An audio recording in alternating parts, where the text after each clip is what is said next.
होगा जब आप एक सफल व्यक्ति के रूप में दुनिया के सामने आओगे।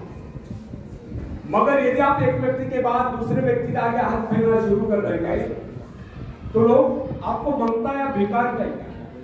अतः आप ये प्रण कर लें कि आपको केवल अपने भरोसे जीना है, ना कि किसी की दया पर।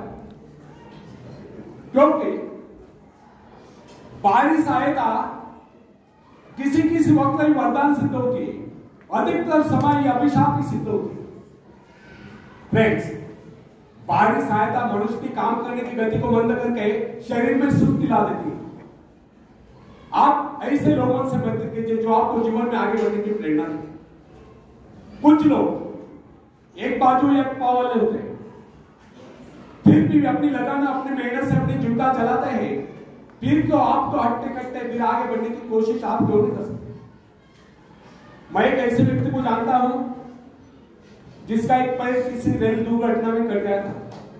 उसने कभी किसी भिक्षा नहीं मांगी, किसी दान लेना गवार नहीं किया, यहां तक कि अपने बहन भाई का उसने कभी सहारा नहीं दिया। उसने एक छोटा सा धंधा फुटपाथ पर आरंभ किया। शुरू में वो न्यूज़पेपर बेचने लगा, 2 पैसे बचाकर उसने वजन तौलने की मशीन खरीदी, उस पर अपना पेट पालने लगा। आज वही व्यक्ति उसी फुटपाथ के किनारे एक बहुमंजिला बिल्डिंग में न्यूज़पेपर स्टॉल लगाकर बैठा है, साथ में जेरॉक्स सेंटर भी खोल रखा है। सुना है आजकल वो मोबाइल शॉपिंग भी चला रहा है। वो स्वाभिमानी, किससे मदद लेना वो अपना अपमान समझता था। आज वही व्यक्ति उन लोगों को जिनके हाथ पैर सलामत है, ऐसे परिवारजनों को खिलाता पिलाता है, उनकी हर प्रकार की सहायता और मदद करता है, तो इसमें किसी को हैरत न होगी। आज वो दूसरों की सहायता करने को हो चुका है। वो उन लोगों के लिए प्रेरणा स्थान है जो सर्वांग संपन्न होकर भी दूसरों से सहायता पाने की आशा रखते हैं। फ्रेंड्स, मैं केवल उस विकलांग की बात नहीं करता जिसे मैं जानता हूं। इस संसार में ऐसे बहुत से विकलांग लोग हैं जो अपनी हिम्मत से खुद भी खा रहे हैं और अपने परिवार को भी पाल रहे हैं। ऐसे स्वाभिमानी, मेहनती, आत्मविश्वासी और साहसी लोगों को अपनी जीविका चलाते देखकर हमें स्वयं के विषय में सोचना चाहिए कि क्या हम पूर्णतः स्वस्थ है, साथ ही सभी अंगों से युक्त तथा शरीर से चुस्त मस्त होकर भी क्या हम अपने आप को समर्थ समझने का अधिकार रखते हैं। यदि हाँ, तो फिर किसी दूसरों से सहायता की प्रतीक्षा क्यों।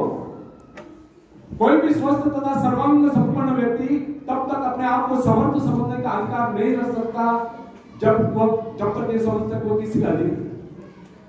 वास्तविक स्वतंत्रता एक ऐसा उपाय है जिससे मनुष्य की शक्ति दोगुनी जाती है। इस प्रकार की भावना अन्य किसी प्रकार से प्राप्त है। जब कोई युवक या युवती अपनी हिम्मत के सहारे किसी व्यापार में उतरता है तो उसके मन में श्रेष्ठ भावना अवश्य उत्पन्न होती है। यही भावना उसे प्रसन्नता प्रदान करती है। इससे पहले किसी का अधिकार तो चाहे वो कितना ही बड़ा कारोबार क्यों कर चुका हो, परंतु उसे स्वतंत्रता से अपने आत्मविश्वास के सहारे साहस के साथ काम करने में एक नए आनंद का एहसास होता है। फ्रेंड्स, एक शेर सुनाता हूं, बाद में कंटिन्यू करता हूं। जिंदगी में रास्ते बना बनाए नहीं मिलते, जिंदगी में रास्ते बना बनाए नहीं मिलते, उन्हें स्वयं बनाना पड़ता है। मंजिलें यूं ही नहीं मिलती यारो, उन्हें मेहनत से हासिल करना पड़ता है, उन्हें मेहनत से हासिल करना पड़ता है। धन्यवाद। तो फ्रेंड्स, जब सागर शांत हो तो जहाज के चालक को अधिक होशियारी से जहाज चलाने की आवश्यकता नहीं पड़ती, लेकिन जैसे ही तूफान आता है और जहाज डूबने का खतरा पैदा होता है, तब यही चालक या कप्तान अधिक सावधानी बरतने लगता है। जब जहाज में सवार सभी लोग घबरा रहे होते हैं, तब यही कप्तान मुस्कुराता हुआ अपनी संपूर्ण योग्यता को काम में लाता हुआ जहाज को डूबने के संकट से बचाकर सही सलामत ले जाता है। वास्तविक ऐसी योग्यता की परीक्षा दुख और संकट के समय में होती है। जब कोई इंसान थोड़ी पूंजी लगाकर अपने व्यापार का विस्तार करता है तो उसे वर्षों तो कठोर परिश्रम करने पड़ते हैं। इस परिश्रम से वह कुछ कमाने को मिलता है। यह परिश्रम उसके विजय का प्रतीक होते हैं। अपने ग्राहकों को शब्द जाल में फंसाकर वो अपने व्यापार को बढ़ाता है और एक दिन सफल व्यापारी बन जाता है। बाद में छोटे मोटे कारोबारी संकट उसका कुछ नहीं बिगाड़ पाते। जो लोग इससे पहले उसे कम पूंजी वाला समझकर उसका मजाक उड़ाया करते थे, आज वही लोग उसकी सफलता की प्रशंसा करते नजर आते हैं। इसे कहते हैं अपने हाथों अपने भाग्य का निर्माण, आत्मशक्ति का चमत्कार। फ्रेंड्स, जिसके पास धन की शक्ति हो उसे शिक्षा प्राप्त करके या विद्या प्राप्त करके आत्म विकास करने का अवसर कहाँ है? वह तो धन की शक्ति पर निर्भर कर यही सोचता रहता, मैं चाहूं तो विद्वानों को खरीद सकता हूं। लेकिन फ्रेंड्स, जो विद्या प्राप्त करना सबसे जरूरी समझता है वह रात रात भर अध्ययन करता रहता है, क्योंकि उसे पता है कि उसका कोई सहारा नहीं है। सहारा बनेगा तो वह उसका अपना स्वयं का ज्ञान, जिस आदमी को पता हो जाता है कि उसे बाहरी सहायता मिलना बंद होता है, वो या तो अपने पांव पर खड़ा हो जाएगा, गिर जाएगा। वास्तविक उस समय उसे बहुत ही कठोर परिश्रम की आवश्यकता महसूस होती है और सफलता के कलंक से बचने के लिए उसे अपने व्यक्तित्व की रक्षा करनी चाहिए। ऐसे लोग अपने आत्मविश्वास की शक्ति के बल पर दिन रात कड़ी मेहनत करते हैं और सफल हो जाते हैं। फ्रेंड्स, जब मनुष्यों पर संकट की घड़ी आ जाती है, जब वह किसी भी तरह से अपनी जीविका चलाने में असमर्थ हो जाता है, तब कोई रिलाई होता है जो सफलता प्राप्ति के लिए पूर्ण पसीना कर देता है ताकि उसे असफलता का मुंह न देखना पड़े। संकट काल में ही तो मनुष्य की बुद्धि का पता चलता है। कई बार ऐसे अवसर पर ऐसी सफलता मिलती है जिसकी मनुष्य ने सपने में भी आशा नहीं की होती। वह स्वयं सोचने लगता है कि मुझे इतनी सफलता कैसे मिली। वास्तविक ऐसी शक्ति हर इंसान के भीतर छुपी होती है, परंतु वह उसे पहचान नहीं पाता। जैसे वह संकटों से गिर जाता है, वैसी यह शक्ति बाहर निकलकर उसकी सहायता करने आ जाती है।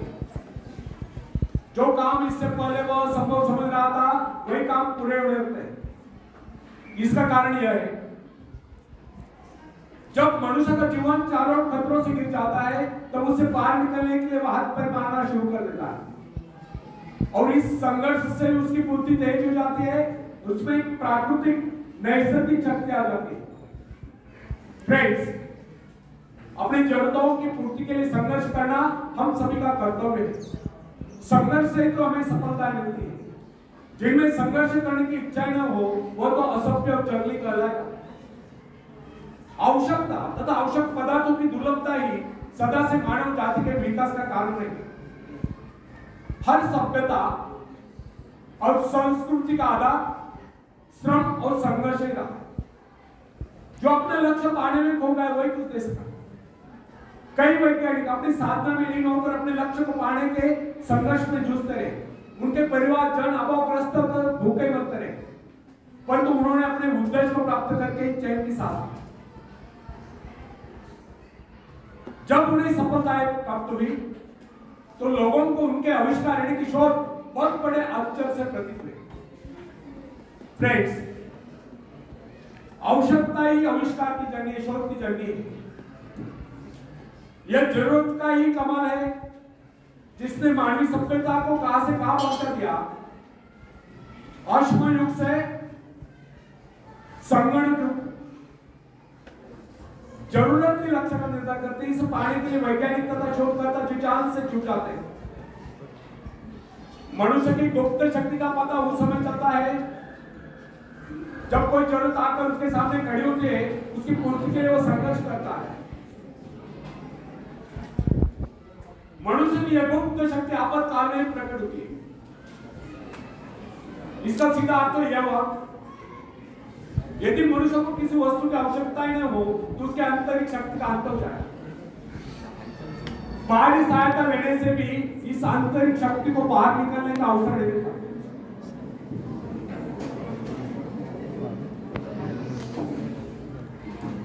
आप करोगे